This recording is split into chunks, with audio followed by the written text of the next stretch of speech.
Seamus. Okay. This is the second time Seamus came to visit Cornell, right? 10 or 12 years ago? No, was it 2018? Oh, last night, 2018. Yeah. Oh my gosh. Yeah, Will reminded me. Yeah, about 5 years ago. Yeah. Okay. My sense of time is just COVID. So 5 years ago, I remember when Seamus came to, you're not late, I just started a bit early. So when Seamus came visit 5 years ago, I remember at this talk, Tom Gilovich introduced him. And I remember Tom said something like, somebody with a cool name of Seamus Power has got to be doing something cool, right?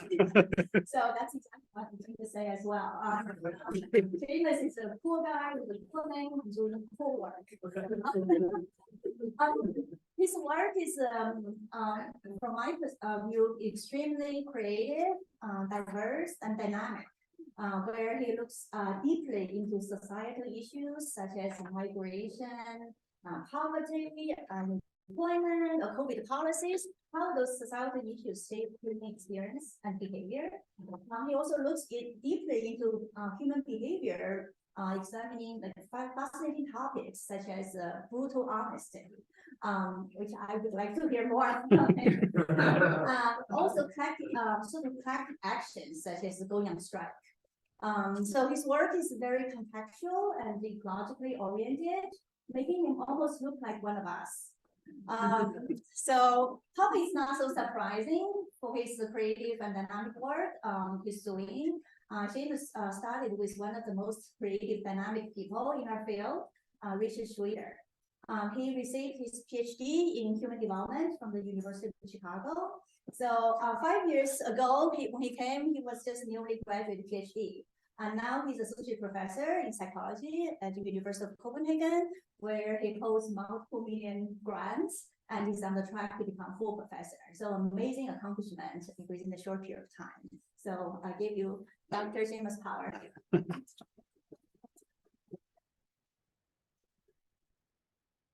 Thank you so much, Chi. That's a really lovely introduction, and echoing Tom's introduction 5 years ago, which was equally lovely at the time. And it's a little unreal, surreal to have 20 years of one's life distilled into a 2-minute introduction. But there you have it. It seems okay. I've done some things right, I guess, at the moment. Spoiler alert, there's nothing on brutal honesty in this talk. It's a new grant. I just hired some PhD students who are getting going investigating this, but I will tell you about all sorts of other things today. And generally, a thanks to everyone in the department. I'm here on sabbatical for the first quarter of this semester, so I've been hanging out in Ithaca for the last month. I'm writing a book at the moment that, as I said in my abstract that I sent out, I really promised the editor, Cambridge University Press, to deliver in the spring. So I'm trying to be really good and disciplined during my time here at Ithaca and write a little bit every day. So far, so good. And after I leave here, I'll go back to the University of Chicago to hang out in human development there. I haven't seen those folks in about 4 years or 5 years since I left. So I'm really kind of keen to go back to Chicago, where I spent 7 years. Spring quarter, I'm still on sabbatical. I don't know what I'm going to do. So I'm open for ideas and suggestions as well of what's going to happen.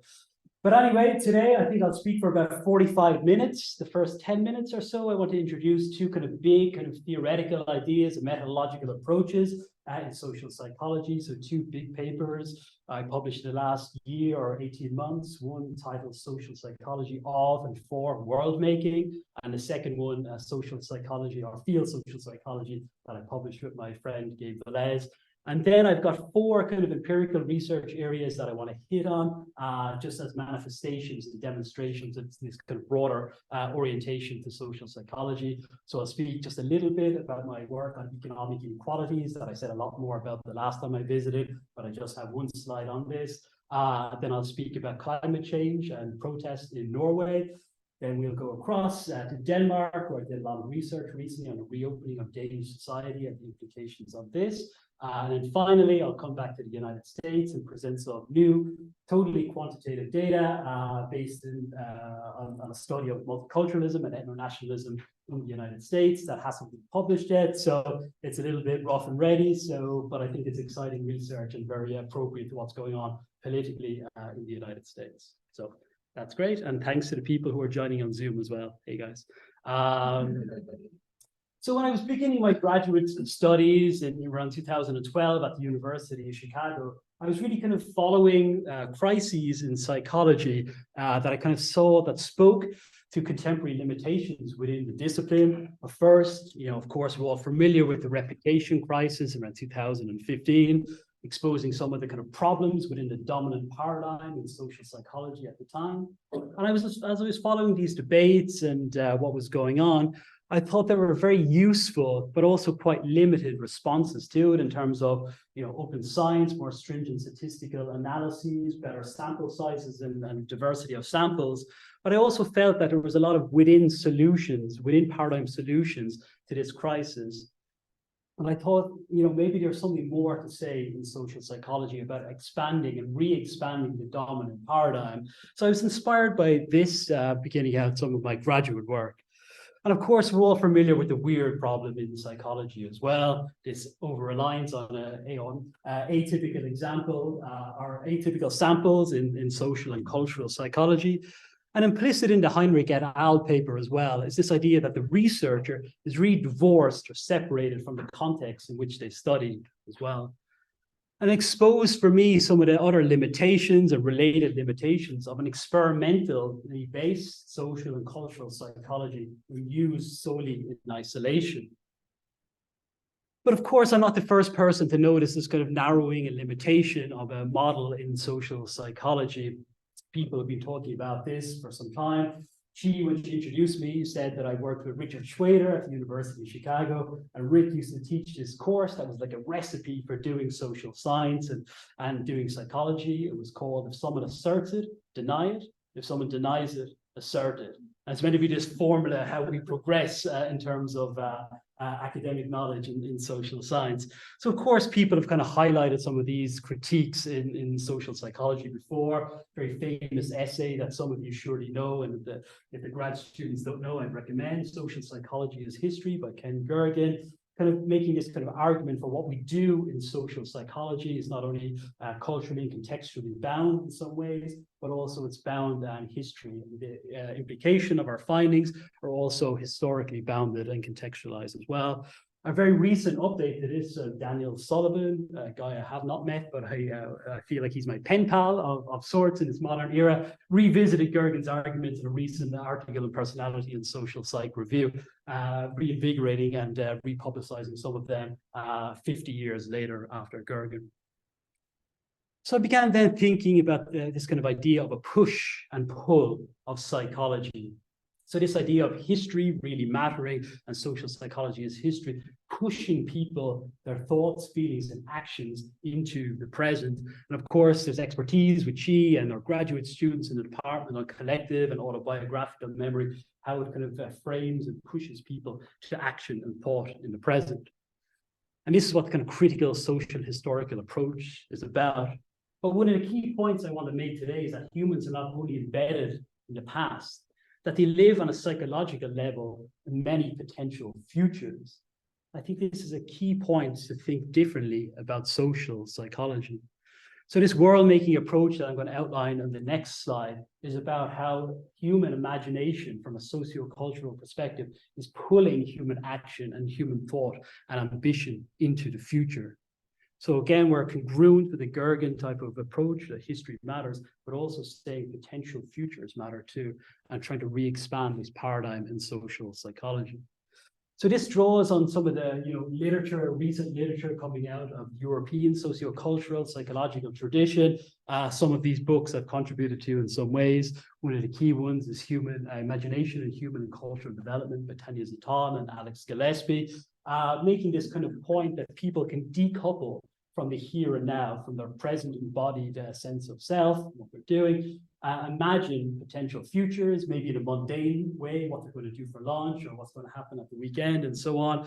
But people can decouple on an individual, a group, or societal level, imagine potential futures. And of course, you might think of imagination in this way as being some sort of whimsical or not very real. But the idea is that you loop from the content of these forward-thinking imaginations and you inspire and inform your actions and thoughts and feelings in the present in this way. And it's this kind of central looping metaphor that's really dominant and brings people and pulls them into the future and guides human action.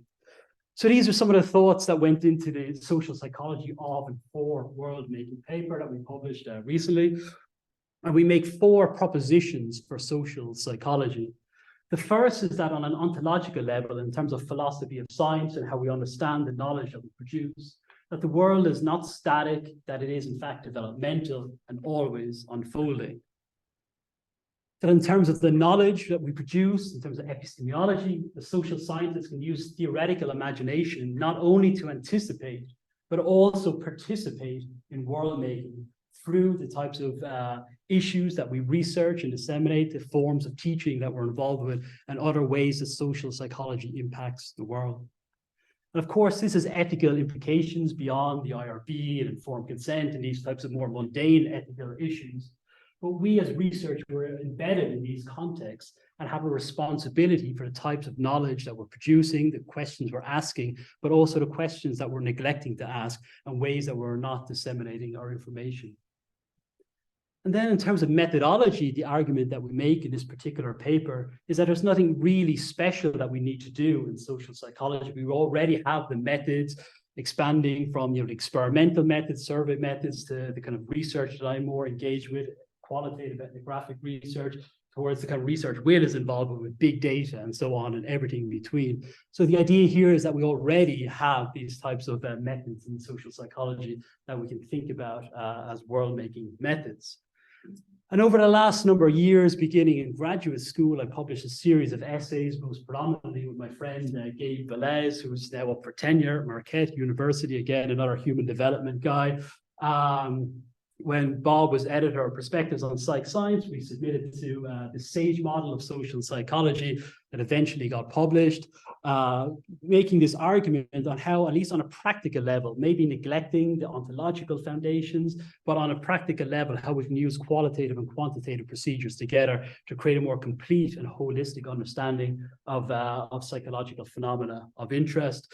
We followed this up some years later with the MOVE framework, looking at meanings, observations, viewpoints, and experiences when we study direct and dynamic political and social change. The example we use here is from Gabe's research in Colombia, where he was interested in how adolescents were understanding the peace process put forward by the Colombian government when the FARC started to decommission their arms, and looking at how adolescents were understanding and experiencing the ongoing peace process in the Colombian context. But what I want to draw your attention to today and highlight a little bit more specifically is this relatively new paper in the American Psychologist, Field Social Psychology. And I want to kind of hone in on this one. It's kind of a particularly useful paper. What is it? We conceptualize field social psychology as both a conceptual and methodological approach to describe, to examine, and explain psychological phenomena at multiple levels of analysis, with emphasis on sociocultural environments in which people are embedded, the unfolding of psychological processes over time, and the use of ecologically valid multiple methods in conjunction. So I know that's a rather meaty and a rather lofty definition and so on, but what I hope in the 4 empirical examples that I'm going to present, at least how they're related to this definition and this approach to doing and thinking about social psychology. Why do we need it?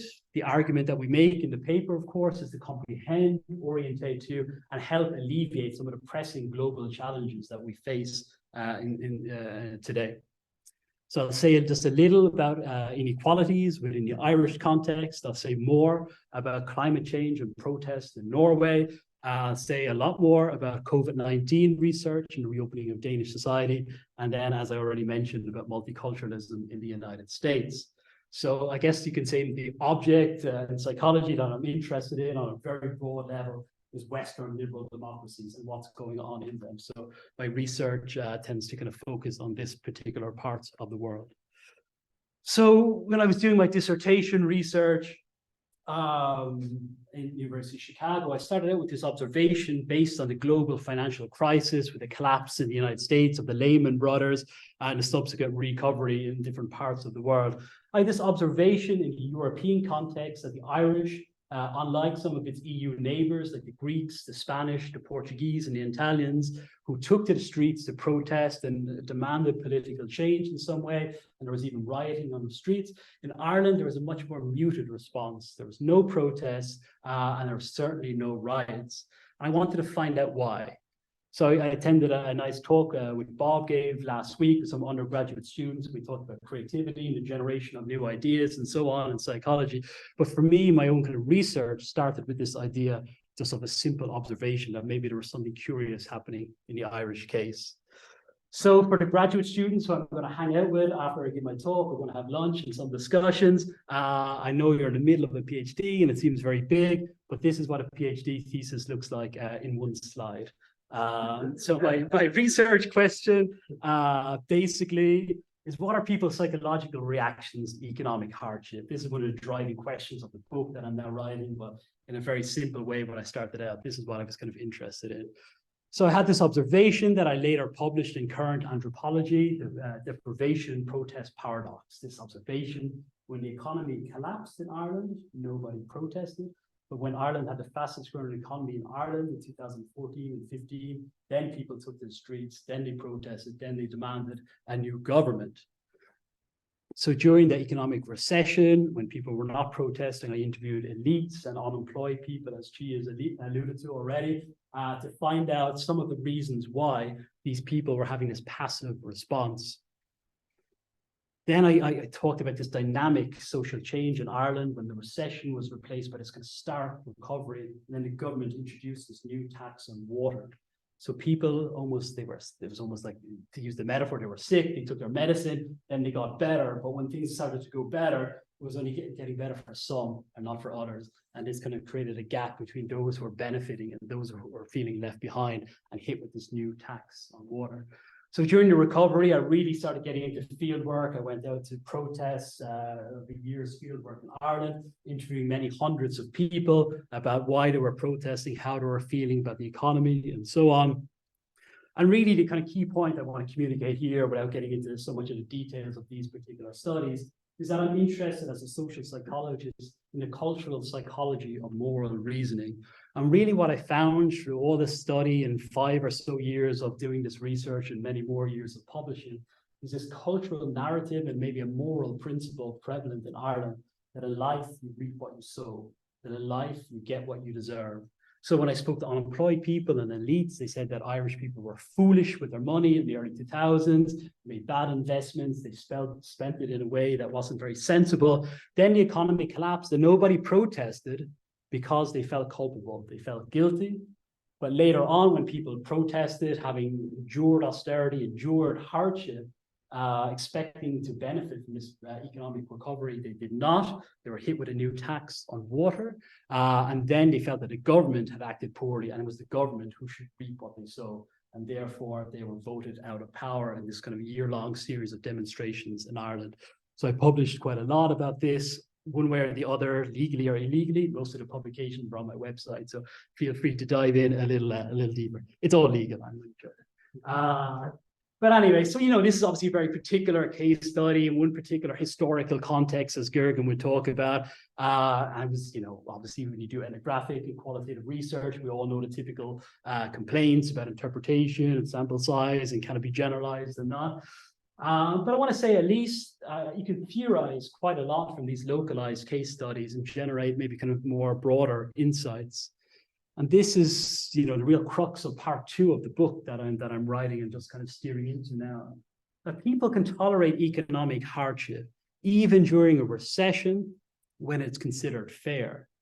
And when you think about this, it can be a very provocative claim, right? So it's about narratives and manipulating to some degree people's perceptions of fairness. When economic hardship is deemed unfair, even during periods of economic growth, social movements can develop. And the argument here is that what is and is not considered fair or not fair modulates whether people accept economic inequalities and economic hardships. So it's less to do with objective economic growth or decline in some sort of aggregate way that the economists would tell us about, but it's people's subjective understandings and their moral appraisals of their unique situation within these contexts. And we can use these local cases to understand other global events. So I've been thinking and researching a little about different cultural contexts. Occupy Wall Street example, people did not protest. Occupy Wall Street did not happen in 2007 with the collapse of the economy, but in 2011 when the economy was improving and people were feeling left behind, this gap between the 1% and the 99%. Exactly the same dynamics recently in Chile in the context of aggregate economic growth. The government increased the charge on the subway, disproportionately affecting workers and students and so on, leading to protests. Exactly the same story recently in Sudan as well. In the context of aggregate economic growth, the government increased the charge on bread. Again, disproportionately affecting poor people, leading to mass protests. And in France too, in terms of the yellow vests, aggregate economic growth that's unfairly distributed. Government introduced increase on fuel, disproportionately affecting workers such as truck drivers who are mandated by law to wear these yellow vests. So it became a symbol of the protest movement here, the yellow vest protest movement. Of course, over the last number of years, I've been working on the idea of relative deprivation, which some of you might know from the classic sociological work in the 1940s. The bare bones of the theory states that when individuals or group compares themselves to salient, other individuals or groups, and find themselves lacking or discriminated against in some way, this can lead to angry frustration. So my colleague, Thomas Morton, who I'll say more about later, and my PhD student, Thomas Masson, who just last week submitted his dissertation, we asked in a theoretical article published in Current Opinion in Psychology, who compares who to whom, and we examined the kind of role technology has in a more globalized world of altering subjective experiences. Who really are the 1% and what type of incomes and wealth do they actually have? And also very interestingly from a developmental point of view, looking at collective memory and collective future thinking and imagining, we look at this role of time and how people are comparing to each other and to whom across different time. And that leads nicely into the next example as well, with this Fridays for Future protest movement in the Norwegian context. Obviously, this is research with lots of young people, and you can see here in Norway, inspired by Greta, the activist from Sweden. So I'm going to describe now in the next slides this kind of field work with these young world makers of people making the world and trying to change the world in a Norwegian context. We framed it around what we call the Norwegian paradox, which I think is a kind of a nice frame for the paper. Of course, as Auden and maybe some others know, that in Norway we have strong environmental ambitions to meet the kind of conditions of the Paris Agreement, less pollution and be more eco-friendly and so on. But of course, this is in stark tension with the privileged position that the oil economy has granted people in Norway, including young people. So at least there's a tension there that we're kind of interested in investigating. So this is research with my my colleague, my friend, Jonas Kunz. He's a cultural psychologist in Oslo, and two at the time MA students, Christian and Anya. And we were interested in asking, how do we understand the motivations for young people to protest in action concerning climate change? Both students now are flying through their PhD as well, so they're doing super well. They interviewed about 93 people who are young people in high school who went on strike. Here you can see protesting outside government buildings. We conducted a thematic analysis in study one of this field, social psychological work. We're interested in how they were negotiating responsibility, which I thought was quite interesting linguistically, given this Norwegian paradox. So a lot of the discourse from them was like, yeah, you know, we have a good position and, you know, we're wealthy and so on, and there's lots of people to blame. But you know what, let's park that in the corner. Let's talk about the future. So they kind of linguistically negotiated their way out of this.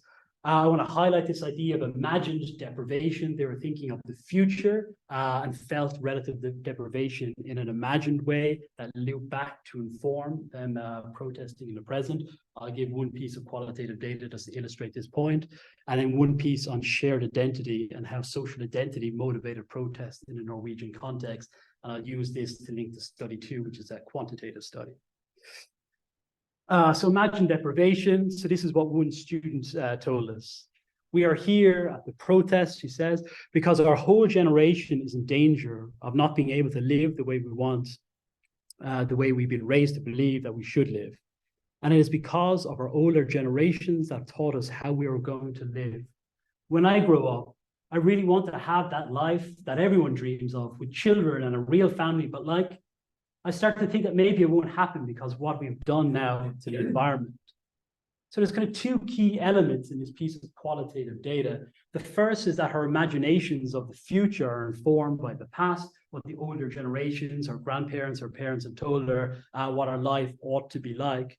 But of course, this is now impacted by global warming, and her imagination then, there's this kind of rupture created from the linearity of her development towards this goal, a real family, by climate change, by global warming. And she kind of loops around and says, okay, but now I have to do something. If my imagination of how my life is going to be is not going to occur, then I have to stop and do something in present to make it manifest.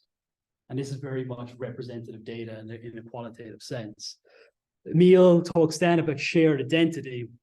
Many of us can't vote, but we stand here trying to fight for climate without having any real power. Because even if they say that youth is the future, they won't listen to us. And that is a problem. As a youth, I feel almost a little trapped. So of course, these are kids in school, age 14, 15, 16, and so on. They cannot vote in the Norwegian context, but their power comes from them coming together, from protesting and getting a lot of media exposure to it. So this idea of the shared identity of the youth who have some sort of lost future, who are deprived going into the future. Not depraved. So anyway, a lot of this, you know, as I kind of alluded to as well, when you do ethnographic and field social psychological work, you can fall into some of the traps of the classic complaints and so on.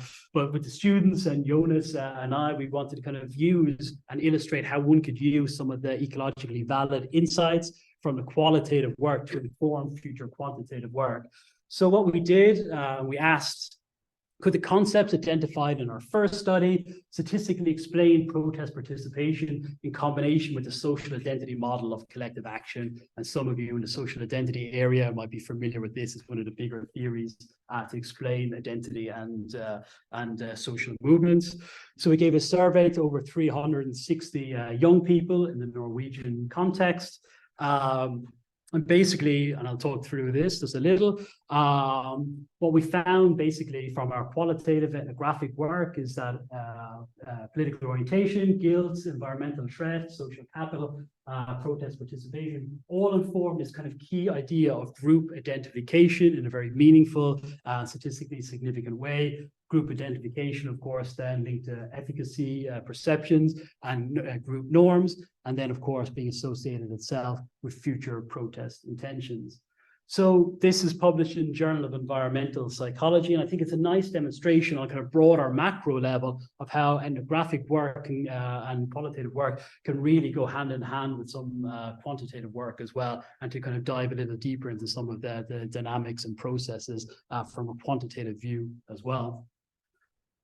So I want to jump not from Ireland to Norway and now onto more recent research in Denmark. And, you know, with a view of this talk in mind, I'd done a lot of this research in Denmark, and I thought it was very much, as Gergen might say, placed in history. I hadn't really thought so much about this work in a little while until I came to the United States, and I see that COVID is still very real and present, and people still talk about it, and maybe there's something to say. I think Denmark was quite atypical in that COVID is very much talked about in the past tense there. The measures were strict at times, but maybe not as strict as other parts of the world. But anyway, I'm happy to have an opportunity to talk about some of the research I did in Denmark during COVID and some of the implications of that in terms of world making in some humble way, I would say. Those of you who are keen-eyed observers can see me here in the field. I didn't know when I wrote the field social psychology paper that I would be doing research in the fields, but I did much. With my colleague Thomas Morton here, this photo was taken unbeknownst to us and on the front page of DR, which is one of the major Danish newspapers. But anyway, so I just wanted to include it here. This is at a festival in summer 21, where we had done a day's ethnographic work, talking to lots of different people with some of our students. So we were interested, Thomas and I, in this broad research question. Is it safe for us to be together again during this proposed reopening of society in Denmark, where people could come together both indoors in something like this, in a small play, outdoors in a big crowd at a music concert, and so on? So we did quite a lot of quantitative research, Thomas and I together, survey research of people's experiences and their self-reports, having gone to different concerts and musical events and theater and so on. The research showed that identification with other people in the crowd, so other people in Denmark who were there, trust in others, including people who were going, but also in authorities and government in Denmark, was associated at least with psychological feelings of safety. But of course, you know, with my own biases and leanings towards qualitative and ethnographic work, I wanted to dive a little deeper beneath these kind of quantitative findings, some self-reported surveys, although, you know, they led to some very nice papers, social science and medicine, and so on, big sample sizes, all the things that people seem to be concerned about. But I was really interested in how do people make meaning of their decisions to come together in a big crowd of people, indoors, outdoors, very close to people, in the middle of a pandemic. And this is before the Omicron surge, and when people had been vaccinated and so on. And what were their experiences of being part of the crowd in this way? So we conducted field research between July and November 21. We went to 10 different musical events, some with up to 50,000 people indoors, some with 10,000, some with, I don't know, a couple of hundred, and maybe the smallest one, I went to a theater show with people who were probably in their 70s and 80s indoors, but maybe, I don't know, 100 people or something like this. We interviewed 200 people in situ. And basically, we took seriously this kind of constructivist idea that people can narrate something meaningful about their own experiences and realities. In terms of amassing then this, encoding this massive amount of qualitative data that's all transcribed, we did it first in relation from a deductive approach informed by previous theory.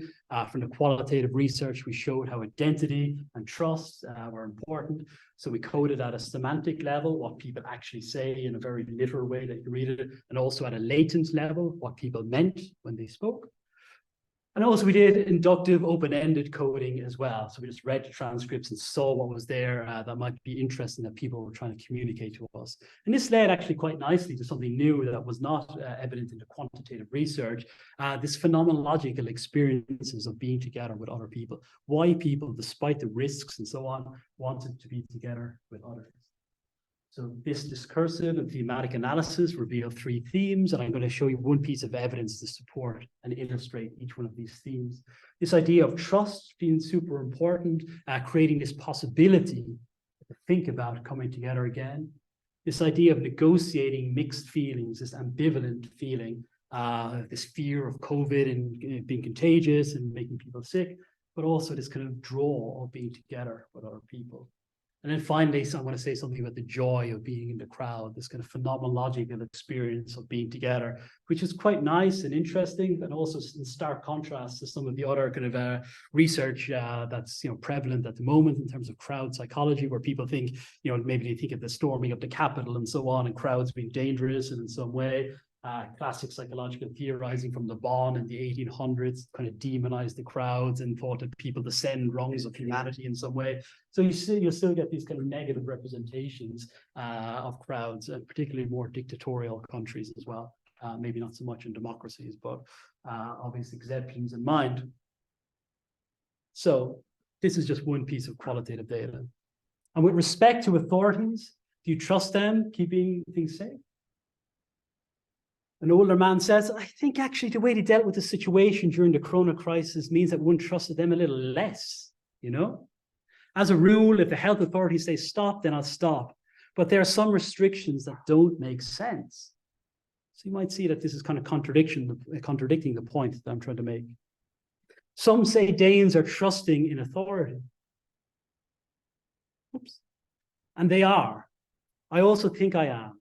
If the authorities say to me, sanitize your hands, then I sanitize them. I think there's a limit, though, also for me. I think people's limits are different. I think if you think that things don't make sense for a long time, then you can reach a limit. I haven't reached it yet. It's probably a sign that I'm trusting in authority. So you can see how he's kind of zigzagging through this kind of meaning-making process. And this is something I've interviewed many people in different contexts and so on about trust in government in Scandinavian countries. And I think, at least in Denmark, where I know particularly well, people are really high on these objective statistical indicators of trust in government and so on, but they always want to tell you that we're really critical and self-aware. We're not some sort of mindless zombies, in this kind of weird Danish social democracy. So they all say something like this, but it's quite interesting here how we have this kind of negotiated view of trust, that they're staying on the move between multiple arguments and so on, but eventually to say that they were trusting, and this opened up the possibility of people being together again. But also COVID was very real and still is very real, but there was also this hint of an allure of wanting to be together again. Could you describe a bit further that feeling of being together with other people? We asked this woman in her late 30s. I think it's a bit double, because I've missed it actually.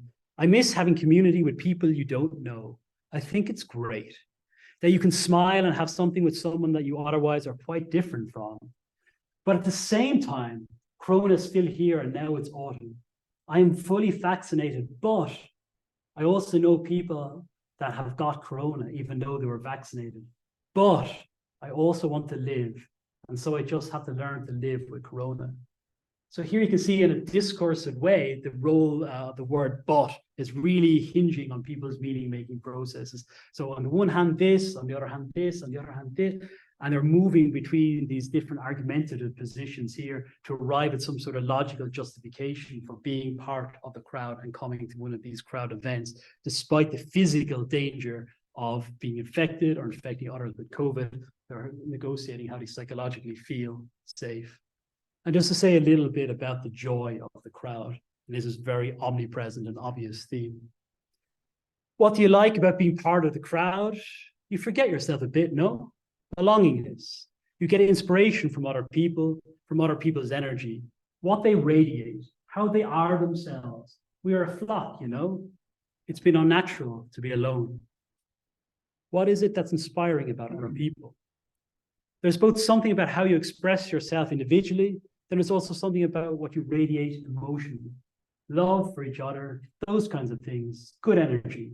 That's because when you are a part of the crowd, then you become a mass, an organism in some way, and feel that energy, and those feelings you get, it's really liberating. So despite the kind of danger and inherent danger of being part of a crowd with thousands of other people, you still get this allure of being together. This kind of idea of your porous sense of self or who you are melts away a little bit, and you can join with another. You have the sense of belonging, that we're a mass, an organism together. And there's an emotional tie towards unknown others who you identify with in the crowd as well. So in terms of meaning making and world making in times of COVID-19, of course, these types of qualitative and quantitative research that Thomas and I and some others in sociology have been involved with led to multiple different types of publications with different theoretical angles and so on. But also gleaned a lot of attention within the national Danish context. It was the Ministry of Government or Ministry of Culture in the Danish government that had funded some of this research. We wrote several reports for them, contributing to their knowledge of the reopening of Danish society. It gleaned a lot of national attention in the Danish context, Politiken being, maybe the New York Times of Denmark, this type of newspaper that holds a lot of attention and so on, talking about some of our research.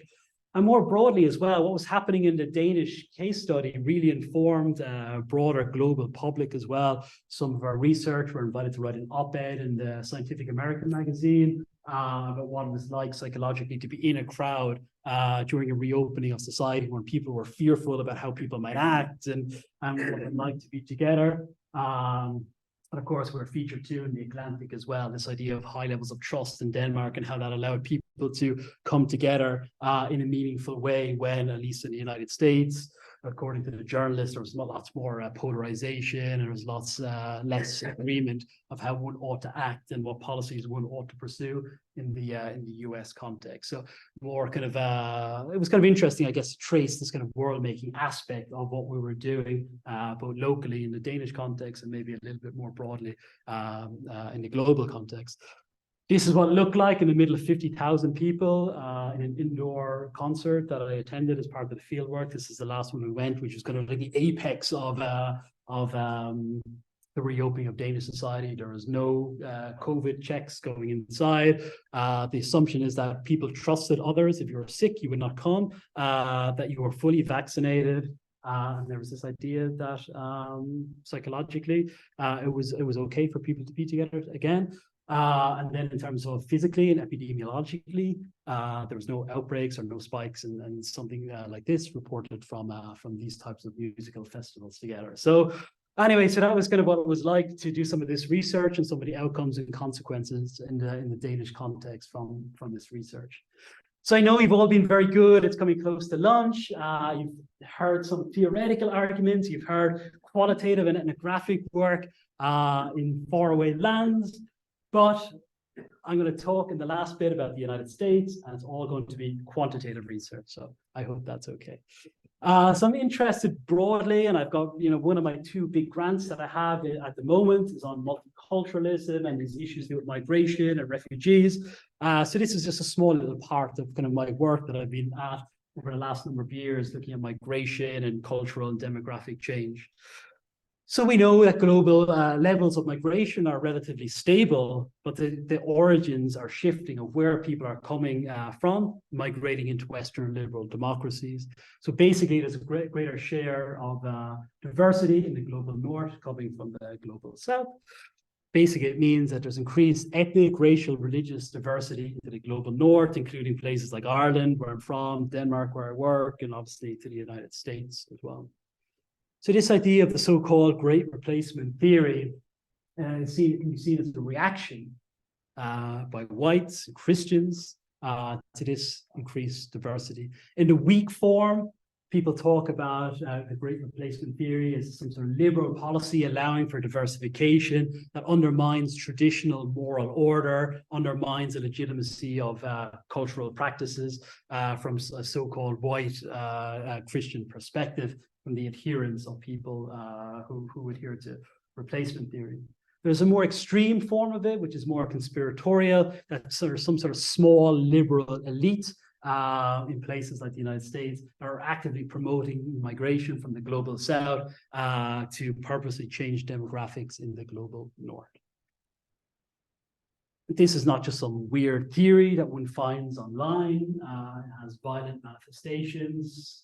Auden, I'm sure, and others know very well, with Andres Breivik in the Norwegian context and the shootings and bombings there at 11, Charlottesville, I'm sure we're all familiar with images like this in 17, Pittsburgh shootings in 18, and Christchurch in New Zealand in 2019, all by attackers and gunmen who in some way in our manifestos refer to the Great Replacement and the logic of the Great Replacement in some particular way. How solid is the basis of multiculturalism in the United States? That was kind of this kind of idea, given with all the attention that's given to the Great Replacement and these types of murders by people and proponents of the so-called theory. So this allowed us to ask this question, or made us think about asking this question. So this is research done with Rick Schwader at the University of Chicago, my former postdoc, Crystal Shackelford, who went on to bigger and better things than me at Yale University now, and Frido Merhut, my good friend, very similar to Will in many ways, a social data science guy in the University of Copenhagen, who today was just promoted to associate professor. So well done, Frido.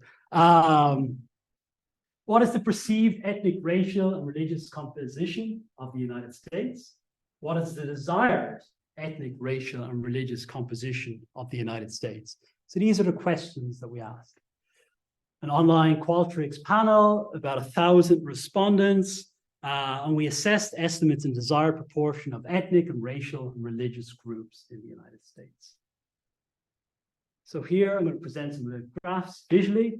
I want to draw your attention to here in terms of estimated and actual racial composition, that people in their sample grossly underestimate the number of whites in the United States. They a little bit underestimate the number of Hispanics, but overestimate Blacks, East Asians, South Asians, Natives, and Middle Eastern people in the United States by quite a large proportion. It's quite striking with the Native Americans, I think, which is like less than 1%. That goes up to about 8 or so percent in our sample. But keep in mind this idea of whites being grossly underestimated. The actuality is about 60%. People think it's less than 40%. So people think that whites are a minority in the United States. We ask people about their desired racial and ethnic composition. And then we see broadly how we're interpreting these data is that people want a multicultural, multi-ethnic and multi-racial United States. We can look a little at some of the predictors. And one of the main predictors that we find driving these types of effects is some sort of in-group favoritism. The whites want more whites, Black people want more Black people, Hispanics want more Hispanics. I can see some curious patterns. Women, Hispanics, and Blacks prefer fewer whites, and so do other religions and atheists. But here we can see, for example, Black people want more Black people in the United States. So women want more Asians. So there's lots of different things going on. We haven't published these data yet. I'm still kind of thinking through some of the implications of it and so on. But largely, we find a similar pattern when we ask about religions. Notice here on the top line, Protestantism in the United States, again, is grossly underestimated.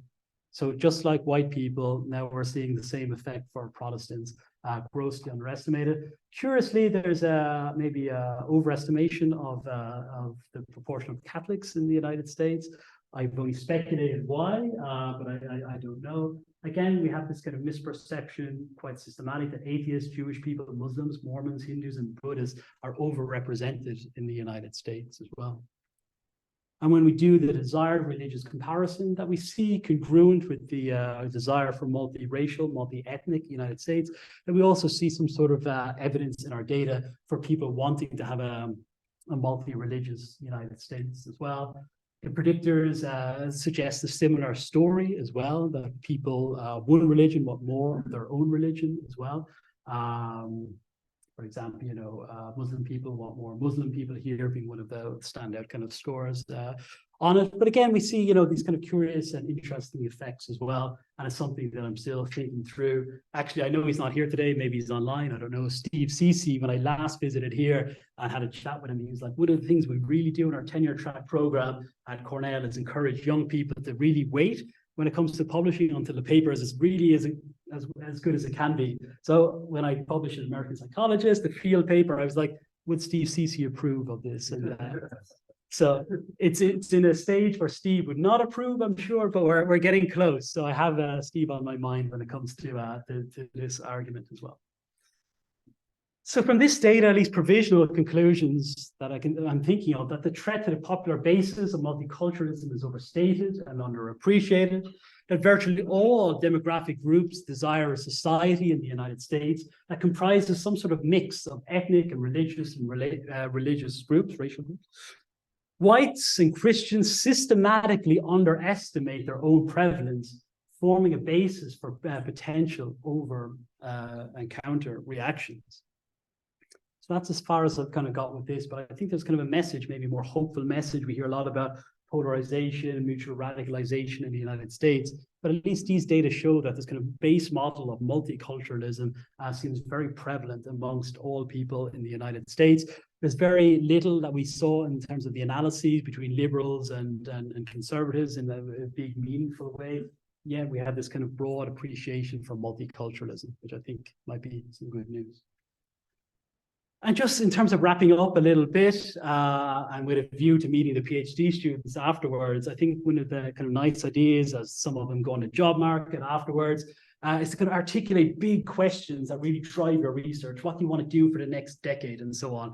So inspired by my own thoughts of talking to the grad students. I said I'd write a few of my own. The big question I'm actively working on, maybe the last 5 years in Copenhagen and at least the 5 to come, what are the scopes and limits for accommodating and tolerating diverse cultural practices in Western liberal democracies? So now in the last year or two, I got about $1 million from Carlsberg Foundation, which is a beer company, the equivalent of Budweiser. They fund a lot of research in they fund a lot of research in the social sciences in Denmark. So I have postdocs now working in Denmark, in the United States, and I'm over and back to Ireland doing some of this research on the scopes and limits of tolerance in Western liberal democracies. The book, one of the questions on the book is how can we develop more ethical forms of capitalism and mitigate inequalities in the era of global warming? So this is some of the work I'm trying to articulate in a book-length project, CHE. And one of the kind of broader questions I work on in the psychology of democracy and dictatorship with Vitaly Mogadan, psychologist in Georgetown. How can we best organize societies to avoid conflicts and dictatorships, foster more open and democratic societies, and live in peace? A very big question, of course. And as per discussions last week or so, you have these big questions, but of course you break them down into smaller ones as we go. But at least these are some things I think about and trying to orientate my work towards.